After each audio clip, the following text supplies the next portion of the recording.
जय हिंद साथियों। आज हम आपके लिए लेकर आए हैं आपकी आगामी सीटेट एग्ज़ाम के लिए बाल विकास और शिक्षा शास्त्र का प्रैक्टिस पेपर नंबर 3। इससे पहले हम आपको 2 प्रैक्टिस पेपर दे चुके हैं। जिन साथियों ने 2 प्रैक्टिस पेपर नहीं देखे हैं, कृपया आप उनको भी देख लें। साथियों, अधिक समय खराब नहीं करते हैं, चलते हैं अपने प्रश्नों पर। आप कमेंट में हमें बताएं कि इन 30 प्रश्नों में आपके कितने प्रश्न सही गए हैं। साथियों, आज का पहला प्रश्न है, निम्नलिखित कथनों में से कौन सा वाइगोत्स्की के द्वारा प्रस्तावित विकास तथा अधगम के बीच संबंध का सर्वश्रेष्ठ रूप में सार प्रस्तुत करता है। इसमें साथियों ये 4 विकल्प दिए गए हैं। इसमें से आपका दूसरा विकल्प बिल्कुल सही है। दूसरा विकल्प है आपका, विकास प्रक्रिया अधगम प्रक्रिया से पीछे रह जाती है। क्यों? कि वाइगोत्स्की का सामाजिक दृष्टिकोण संज्ञानात्मक विकास का एक प्रगतिशील विश्लेषण प्रस्तुत करता है। वाइगोत्स्की एक रूसी मनोवैज्ञानिक थे। उन्होंने बताया कि बालक के सामाजिक विकास में समाज एवं उसके सांस्कृतिक संबंधों के बीच संवाद को एक महत्वपूर्ण आयाम घोषित किया जाता है। इसलिए हम यह कह सकते हैं कि विकास तथा अधगम के बीच में संबंध का सर्वश्रेष्ठ सार विकास प्रक्रिया अधगम प्रक्रिया से पीछे रह जाती है। श्रृंखला का अगला प्रश्न बनता है, कोहलबर्ग के सिद्धांत की एक प्रमुख आलोचना क्या है। साथियों, यहाँ 4 विकल्पों में से आपका तीसरा विकल्प बिल्कुल सही बनेगा। तीसरा विकल्प है आपका, कोहलबर्ग ने पुरुषों एवं महिलाओं की नैतिक सतर्कता में सांस्कृतिक भिन्नताओं को महत्व नहीं दिया है। क्यों? कि जब जन्म के पश्चात अवस्था परिवर्तन के साथ ही यह दृष्टिगोचर होने लगती हैं, वह कोहलबर्ग के सिद्धांत की एक प्रमुख आलोचना है। श्रृंखला का अगला प्रश्न बनता है, एक शिक्षार्थी केंद्रित कक्षा कक्ष में अध्यापका करेगी। इसमें आपका तीसरा विकल्प सही बनेगा। इस प्रकार की पद्धतियों को नियोजित करना जिसमें शिक्षार्थी अपने स्वयं के अधगम के लिए पहल करने में प्रोत्साहित हो। क्यों? कि स्वप्रेरणा से आदर्श अधगम की स्थिति प्राप्त होती है। श्रृंखला का अगला प्रश्न है, गार्डनर के बहुबुद्धि के सिद्धांत के अनुसार वह कारक जो व्यक्ति के आत्मबोध हेतु सर्वाधिक योगदान देगा वह हो सकता है। इसमें आपका चौथा विकल्प बिल्कुल सही बनेगा, अंतर्व्यक्तित्व। जी हाँ, अंतर्व्यक्तित्व। गार्डनर ने बहुबुद्धि का सिद्धांत दिया है। इन्होंने 7 प्रकार के बुद्धि के उल्लेख दिए हैं और उनकी क्षमताएं तथा कार्य अलग अलग बताए हैं। ये 7 इस प्रकार है। पहला है आपका भाषाई बुद्धि। भाषाई बुद्धि भाषा बोध क्षमता को संबोधित करता है। दूसरा है तार्किक गणितीय बुद्धि, ये तर्क करने की क्षमता व अंकों के बोध करने की क्षमता को प्रदर्शित करता है। और तीसरा है शरीर गति की बुद्धि, ये शारीरिक गति पर नियंत्रण व प्रवृत्ता की क्षमता को प्रदर्शित करता है। और चौथा है स्थानिक बुद्धि। स्थानिक बुद्धि स्थानिक चित्रण व कल्पना शक्ति को संबोधित करती है। और पांचवा है व्यक्तिक आत्मबुद्धि, यह आत्मबोध की क्षमता को प्रदर्शित करती है। जबकि छठवां है व्यक्तिक परबुद्धि, ये दूसरों के व्यवहार को समझने में व्यक्त करती है। श्रृंखला का अगला प्रश्न बनता है, वाइगोत्स्की तथा पियाजे के परिप्रेक्ष्यों में एक प्रमुख विभिन्नता है। इसमें आपका तीसरा विकल्प बिल्कुल सही बनेगा। तीसरा विकल्प है भाषा एवं चिंतन के बारे में उनके दृष्टिकोण। क्यों? कि वाइगोत्स्की के अनुसार जहाँ संज्ञानात्मक विकास सामाजिक संस्कृत परिवेश में घटित होता है तथा उससे प्रभावित भी होता है, वहीं पियाजे के अनुसार संज्ञानात्मक विकास के प्रतिमान सार्वभौमिक स्तर पर प्रदर्शित होते हैं, जबकि सामाजिक सांस्कृतिक असमानता का प्रभाव नहीं पड़ता है। श्रृंखला का अगला प्रश्न बनेगा,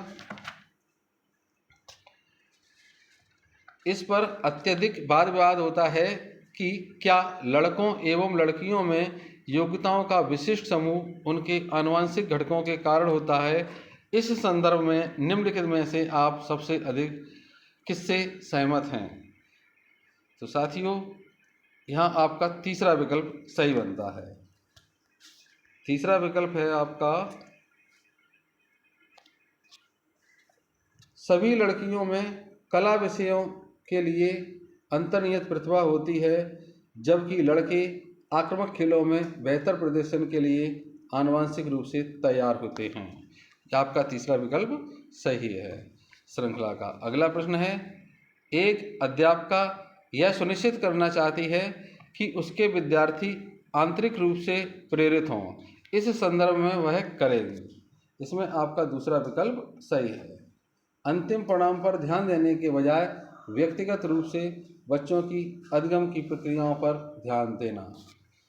श्रृंखला का अगला प्रश्न है, कक्षा परीक्षणों में अच्छा प्रदर्शन करने में एक बच्चे की असफलता हमें इस विश्वास की तरफ ले जाती है कि। इसमें आपका दूसरा विकल्प सही बनेगा। आपका दूसरा विकल्प है, पाठ्यक्रम, शिक्षण पद्धति तथा आंकलन प्रक्रियाओं पर विचार करने की आवश्यकता है, इससे परिणाम को अच्छे से सुधारा जा सकता है। श्रृंखला का अगला प्रश्न है, आपकी कक्षा में कुछ बच्चे हैं जो गलतियां करते हैं।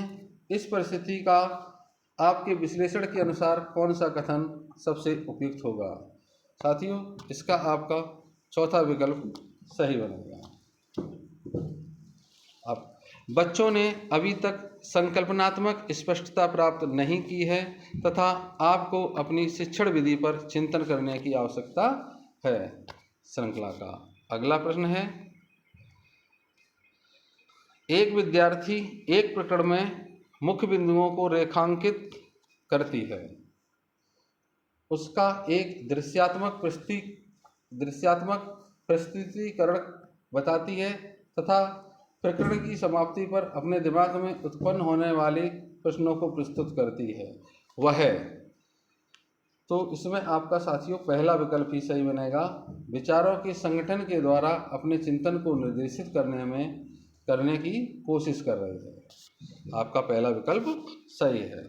श्रृंखला का अगला प्रश्न है, जिस प्रकार से एक अध्यापिका बच्चों को बेहतर समस्या समाधानकर्ता बनाने में सहायता कर सकती है, तो इसमें आपका पहला विकल्प ही सही बनेगा।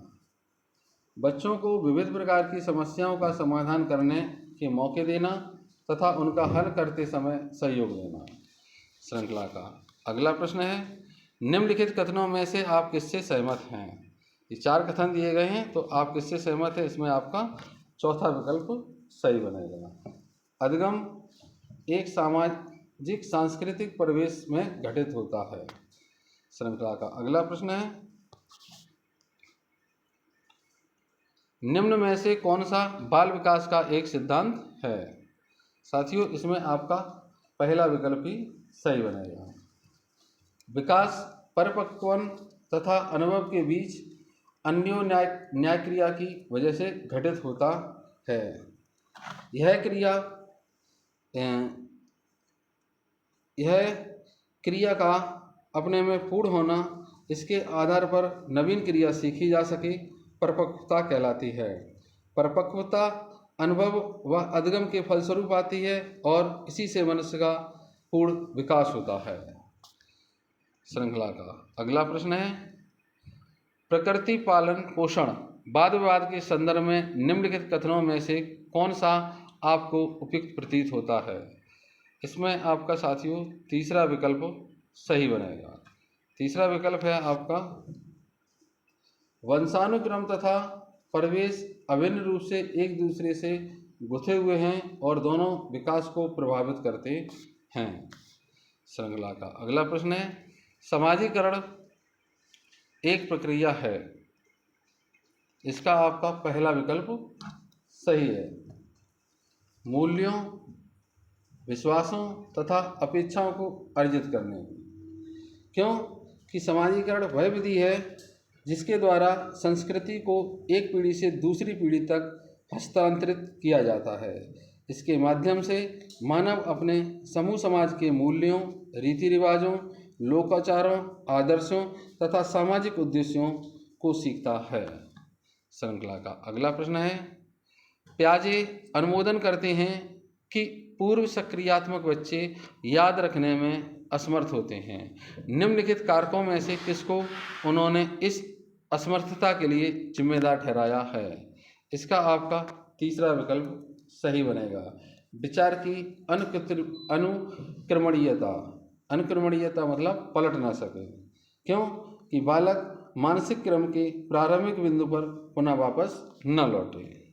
श्रृंखला का अगला प्रश्न है, प्याजे के सिद्धांत के अनुसार बच्चे निम्न में से किसके द्वारा सीखते हैं? इसका आपका तीसरा विकल्प सही बन जाएगा, अनुकूलन की प्रक्रिया। प्याजे के सिद्धांत के अनुसार बच्चे अनुकूलन से की गई प्रक्रियाओं के द्वारा सीखते हैं। अनुकूलन समायोजन में सहायता पहुंचाता है और इससे आत्मसातन एवं समंजन नामक के 2 प्रक्रम शामिल होते हैं। श्रृंखला का अगला प्रश्न है, वाइगोत्स्की के अनुसार समीपस्थ विकास का क्षेत्र है। इसका आपका दूसरा विकल्प सही बनेगा। दूसरा विकल्प है आपका, बच्चे के द्वारा स्वतंत्र रूप से किए जा सकने वाले तथा सहायता के साथ करने वाले कार्य के बीच अंतर।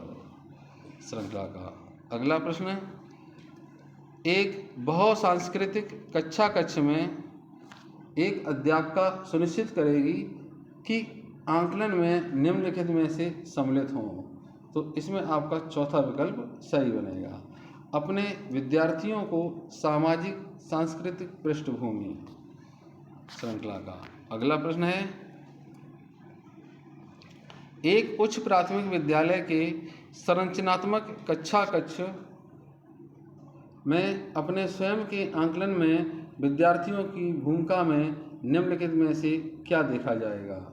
इसका आपका तीसरा विकल्प सही बनेगा, विद्यार्थी अध्यापक के साथ आंकलन के लिए योजना बनाएंगे। श्रृंखला का अगला प्रश्न है, समावेशी शिक्षा के पीछे मूलाधार यह है।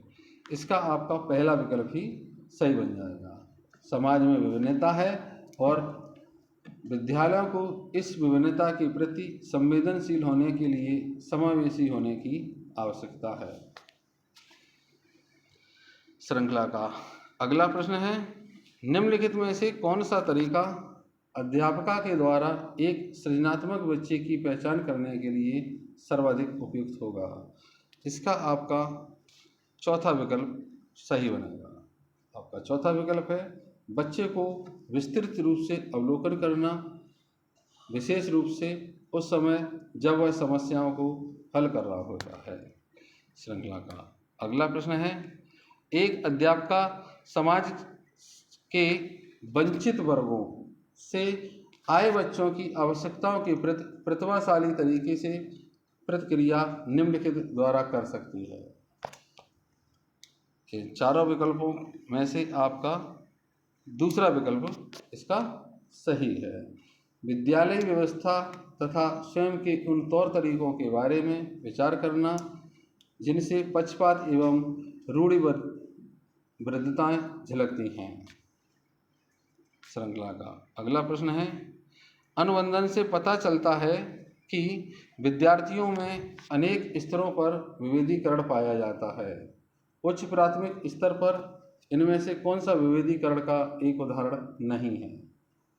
इन चारों विकल्पों में से आपका पहला विकल्प ही सही है। बहुत से अध्यापक पढ़ाने के लिए केवल व्याख्यान विधि का प्रयोग करते हैं। श्रृंखला का अगला प्रश्न है, निम्न में से कौन सी अधगम अशक्तता वाले बच्चे की एक विशेषता है? इसका आपका चौथा विकल्प सही है। धारा प्रवाह रूप से पढ़ने तथा शब्दों पर पलटकर जाने में कठिनाई। श्रृंखला का अगला प्रश्न बनता है, निम्नलिखित में से कौन सा कथन सबसे बेहतर ढंग से वर्णन करता है कि कक्षा में बच्चों को प्रश्न पूछने के लिए क्यों प्रोत्साहित करना चाहिए? बच्चों को प्रश्न पूछने के लिए क्यों प्रोत्साहित करना चाहिए? आपका इसमें दूसरा विकल्प सही है। प्रश्न अन्योन्याय क्रिया के द्वारा अधिगम को आगे बढ़ाते हैं तथा संकल्पनात्मक स्पष्टता की दिशा में बढ़ती है। आपका दूसरा विकल्प सही है।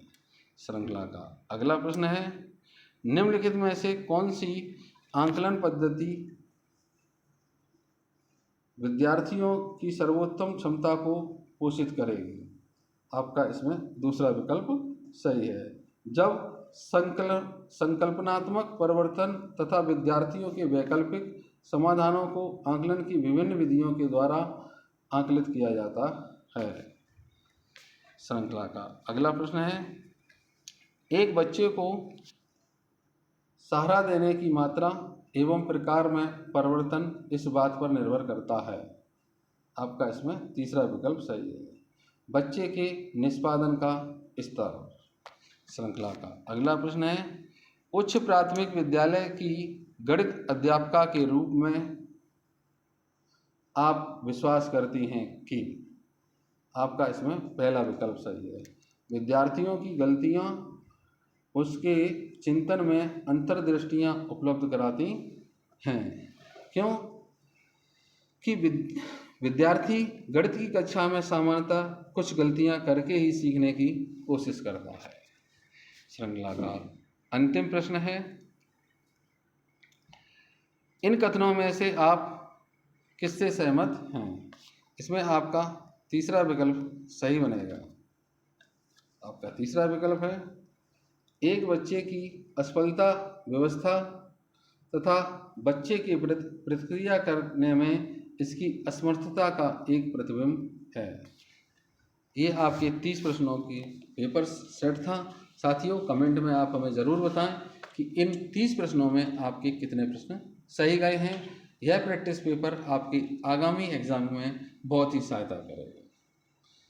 थैंक यू, धन्यवाद।